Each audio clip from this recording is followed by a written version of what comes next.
Hello guys, I Ritik Singh welcome you all on this channel of mine with a new poem that is Keeping Quiet by Pablo Neruda. So first of all हम लोग जानेंगे कि basically इस poem में क्या बताने की कोशिश किया है पोएट। पोएट ने इस पोएम में लाइक आइसोलेशन, सॉलिट्यूड इन सब चीज़ों की बात की है कि किस तरह कई बार हमारे इस बिजी शेड्यूल में हम अपने आप को थोड़ा सा टाइम दे सकते हैं, साइलेंस में रह सकते हैं। सॉलिट्यूड देखिए, अब दो चीज़ें होती हैं जिसमें अक्सर लोग कंफ्यूज हो जाते हैं, उन्हें लगता है कि they both are same thing. Loneliness and solitude are both different things. Okay, loneliness is when people leave you and you are alone, and it's like means you get sad, you get sorrowful, like that is called loneliness. But what is solitude means? When you want peace, when you want time for yourself, when you want to give time to yourself, to your soul, to your body, that is called solitude. मतलब आप खुद चाहते हैं एकांत रहना, जिसको हम लोग कह सकते हैं हिंदी में। और इंग्लिश और लोनलीनेस को हम लोग हिंदी में अकेलापन कहते हैं। So there is a difference between एकांत एंड अकेलापन। Okay, so this wants to give you not अकेलापन, this poem is all about being एकांत, that is solitude, जहाँ पे आप अपने आप के लिए टाइम निकालते हैं, अपने आप के लिए पीसफुल काम टाइम निकालते हैं। So let's start the poem. Now we will count to 12 and we will all keep still. तो जो पोएट हैं क्या कहते हैं कि अब हम सब 12 तक गिनेंगे, और 12 के बाद आपने जैसे फॉर एग्जांपल आपने अक्सर देखा होगा कि कई बार हम लोग किसी को अगर यू नो किसी की डेथ हो जाती है तो उसके उसको श्रद्धांजलि देने के लिए अपने 2 मिनट का मौन धारण करते हैं, isn't it? In the same way जो पोएट हैं कहते हैं कि मैं 12 तक गिनूंगा और फिर उसके बाद हम सब लोग क्या हो जाएंगे, एकदम शांत हो जाएंगे, एकदम स्टिल हो जाएंगे। For once on the face of the earth, let's not speak in any language.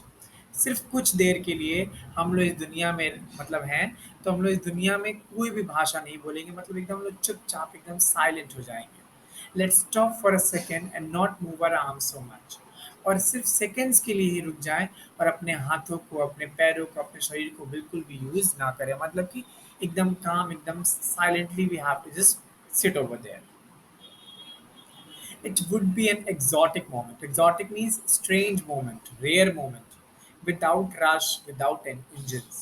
कोई भाग दौड़ नहीं, कोई रश नहीं, कहीं से कोई इधर भाग नहीं रहा, कहीं इधर से कोई ट्रेन नहीं पकड़ रहा, कोई कुछ सामान नहीं बेच रहा, मतलब कुछ नहीं हो रहा, बस पूरी दुनिया एकदम शांत है, एकदम एकांत है। विदाउट इंजन्स, कोई मशीन काम नहीं कर रहे, क्योंकि ऑफकोर्स इंसान ही को चालू करेगा या फिर बंद करेगा, तो सब कुछ बंद है, एकदम सिर्फ शांति छाई हुई है और सभी लोग एकदम साइलेंस में हैं। We would all be together in a sudden strangers, और हम सब लोग एक साथ हो जाएंगे। एक साथ क्यों हो जाएंगे? क्योंकि तब कोई डिवीजन का माध्यम नहीं रहेगा। डिवीजन का माध्यम यहाँ पे लैंग्वेज को बताया गया है कि किस तरह से अगर मैं इंग्लिश बोलता हूँ, the very next person is speaking in Telugu, the other one would be speaking in Malayalam, and would not be understanding others' languages. Okay, so in this way, when you're not gonna speak anything, means you are together. Means you don't need to understand, you don't need to focus on anybody's language, and therefore you people will be together. Fisherman in the cold sea would not harm whales. जो fisherman हैं, जो नदियों में जो Wales को, मछलियाँ पकड़ रहे हैं, वो उन लोग को डिस्टर्ब नहीं करेंगे, क्योंकि हम सब क्या हैं, स्टिल होंगे, ऑफकोर्स शांत रहेंगे, एक जगह रुके रहेंगे। And the man gathering salt would look at his hands. और जो इंसान है, जो सॉल्ट, यहाँ सॉल्ट का मतलब वो नमक नहीं जो आप खाते हैं, यहाँ पे वो नमक है जिससे आदमी पेट भरता है, मतलब कि अपनी रोजी रोटी के लिए। तो जो इंसान अपनी लिविंग के लिए इतना मेहनत करता है, इतना लेबर करता है, इतना वर्क करता है, उसको समय मिलेगा अपने हर्ट हैंड्स को देखने का, ताकि वो देख सके कि उसके जो हैंड्स हैं वो लेबर करते करते, वर्क करते करते, हार्ड वर्क करते करते अपनी फैमिली के लिए, अपने लिविंग के लिए कितने थक चुके हैं, कितनी चोट उसमें लग चुकी है।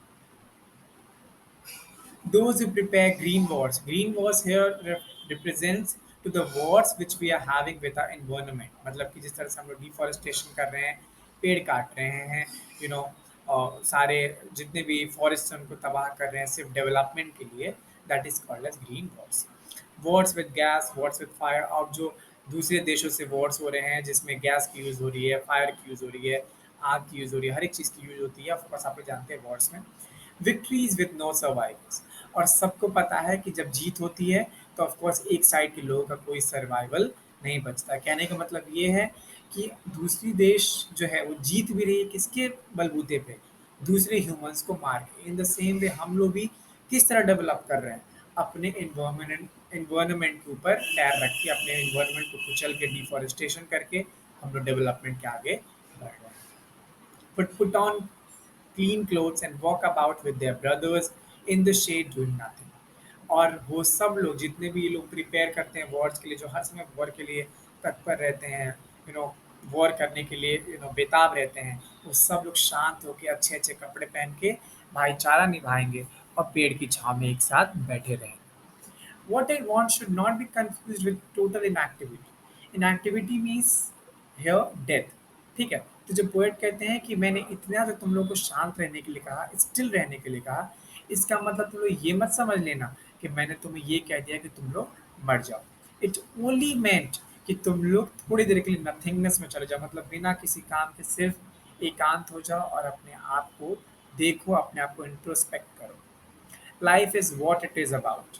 आई want no track with it. ठीक है? तो मतलब कि जो लाइफ है वो सिर्फ उसके बारे में है कि वो क्या है। ठीक है? लाइफ क्या है, लाइफ कैसी है, ये जानने के लिए मैं तुम्हें वो टाइम देना चाहता हूँ, ये जानने के लिए मैं तुम्हें स्टिल रखना चाहता हूँ। I don't want track with death, मतलब कि मुझे ये नहीं चाहिए कि तुम लोग सब लोग मर जाओ और that is stillness, that is nothingness. No, death is not only nothingness. Right? If we were not so single-minded about keeping our lives moving. Single-minded here means what? कि you are only focused towards one schedule every day. ठीक है? तो ये चाहते हैं कि जो इंसान सिंगल माइंडेड होता है, जिसका सिर्फ एक ही शेड्यूल है, एक ही रूटीन है कि you have to just get up, then you have to dress up, then you have to go for work, then you have to come, and once you will die. So that schedule you have to change. You have to live your life. You have to do something about keeping a life moving. हमेशा अपने life को moving में ही मत रखो। कभी कभी एक ऐसा पल लाओ जिसमें you will be doing nothing, मतलब कुछ देर सिर्फ कुछ भी मत करो, सब कुछ छोड़ दो, सिर्फ थोड़ी देर के लिए नथिंगनेस में चले जाओ, स्टिलनेस में चले जाओ। Perhaps a huge silence might interrupt this sadness of never understanding ourselves and of threatening ourselves with death. क्योंकि जो साइलेंस है वो क्या करेगा कि जब इंसान एक वर्क करता है तो क्या होता है, उसके दिमाग में बहुत प्रेशर रहता है, बहुत लोड रहता है, because of so many things around his world. ठीक है? तो जो प्रेशर है, जो डिप्रेस्ड पर्सन है, जो सैडनेस है, वो सब इस साइलेंस से दूर हट जाएगी, क्योंकि वो जो सैडनेस है वो हमारे शरीर को थ्रेटन करती है कि अब तुम मर सकते हो, इसलिए जल्दी जल्दी ये काम कर लो। क्या पता कल, जैसे फॉर एग्जाम्पल अगर आप देखें तो कई बार फादर्स ऐसा सोचते हैं कि कल तुम लोग का मेरे बिना क्या होगा। So they just work and work and work to on for their kids, for their children. तो वही पोएट कहना चाहते हैं कि कुछ देर के लिए सबके बारे में सोचना छोड़ के कुछ देर के लिए साइलेंस में चले जाइए, क्योंकि ये जो साइलेंस है वो आपके सैडनेस को हटा सकता है, क्योंकि जो साइलेंस आपके अंदर पीस रखेगा और आपके अंदर कामनेस भी रखेगा। Perhaps the earth can teach us as when everything seems dead and later proves to be alive. क्योंकि जो ये अर्थ है बस वही हमें सिखा सकती है कि आज जो मरा हुआ लग रहा है, यूजलेस लग रहा है, वर्थलेस लग रहा है, वो कल इतना वर्दी हो सकता है। फॉर एग्जाम्पल अब आप जानते ही, फॉर एग्जाम्पल सीड है, सीड कितना बेजान सा लगता है। फॉर एग्जाम्पल अगर मैंगो सीड की बात लें, हम लोग मैंगो खा लेते हैं, उसके सीड को फेंक देते हैं। कई बार उसी सीड को लोग प्लांट कर देते हैं और वो कल को बहुत बड़े मैंगो ट्री में कन्वर्ट हो जाता है। तो जो वो जो उसका सीड था वो कितना वो यूजलेस था, वर्थलेस था, हम लोग उसको लोग फेंक देते हैं, डस्टबिन में बाहर फेंक देते हैं, कचरे में। लेकिन उसी को इस अर्थ ने हमें दिखाया कि किस तरह उस यूजलेस थिंग को मैंने इतने बड़े चीज में कन्वर्ट कर दिया है। So this can only happen on this. Now I will count up to 12 and you keep quiet and I will go. तो आप पोएट क्या कहते हैं कि अब सिर्फ मैं गिनूंगा 12 तक और मैं चला जाऊंगा और तुम अब शांत रहो, तुम स्टिल रहो और अपने आप में खो जाओ। So this was all about the poem Keeping Quiet. Thank you very much.